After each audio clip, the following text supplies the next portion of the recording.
it's me. I hope it's not too loud in my background because I am running my dishwasher right now.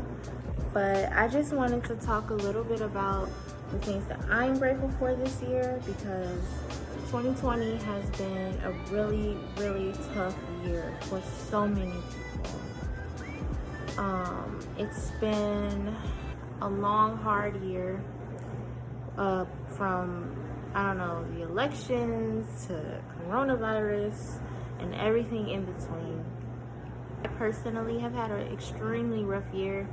I think for me mentally, this has been the hardest year ever because I was expecting my first child, and he is no longer with me, as a lot of you know, through my Facebook. So I was expecting to have him in October, and he came way earlier than expected, and nobody knows why. My body just kind of, I don't know, rejected the pregnancy or whatever. I do have a fibroid. I don't know if that's what caused it. Nobody knows. And so then not knowing why it happened scares me for when I'm ready to do it again, like try again. But I do love my son very much. I'm actually sitting in front of his little corner that I made for him. Okay, let me show you his little corner that I made for him. So I worked really hard on this, trying to figure out exactly how I wanted it to be, and I want to add so much more to it. So let me start with my Molly bear from Eric and Rachel. I still hold my bear all the time, and I want to feel close to Angel because it's his exact weight, which is 7.1 ounces. I love this bear so much. Behind the bear, I have Angel's memory box. Inside, I have a lot of things for him from the hospital. I have his recognition of life, and like his little feet prints on there, up there, and his feet. I love this so much because it's really how big his feet were. They were so little, but so cute. And my crystal that I got made for him, it spins, and I got my baby boy's picture in the middle. And that's exactly how he looked. He was so cute. And our family photos, like our only family photo. We're trying to look happy in the picture. We're clearly not, but this is all we have. So I decided to add it.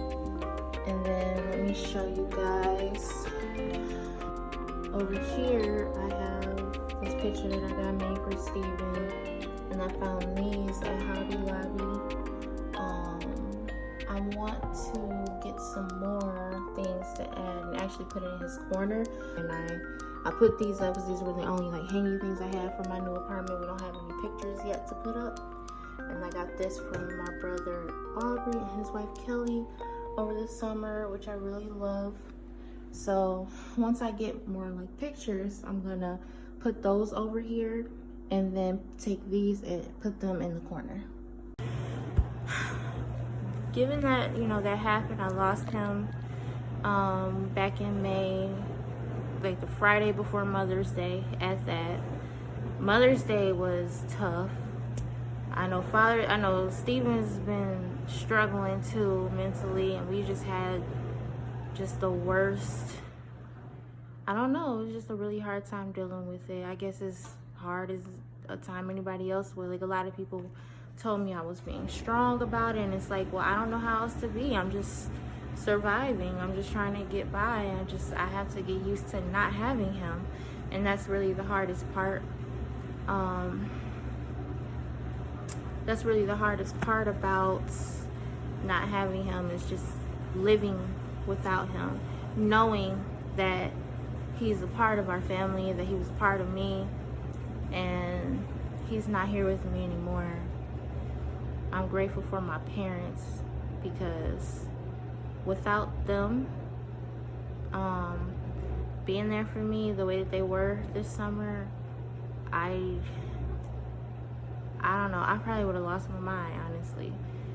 I was able to go back home this summer and recuperate and just take some time to myself and figure out the things that I needed to do. And it was such a big help to be able to be there, because when coronavirus first started, there was a lot of, you know, fears with being able to go home. Every day after church last year and previous years, me and my brother Aubrey would go to my parents' house every Sunday after church, and not being able to do that, that was really hard change. There were so many things with coronavirus. It was just like, oh my goodness.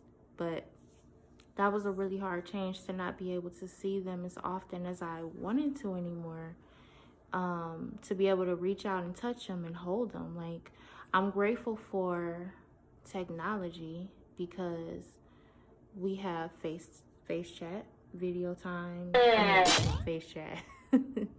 Scratch that. We have FaceTime and video chat, and we're able to talk to each other virtually. Thank you to the makers of Zoom and just all these different apps where we can talk to each other and see each other's face. It's not the same as being face to face in the same room, but I think this virtual is as close as that we can get, which is why I'm even making a video today, just to share with the people that I love and care about.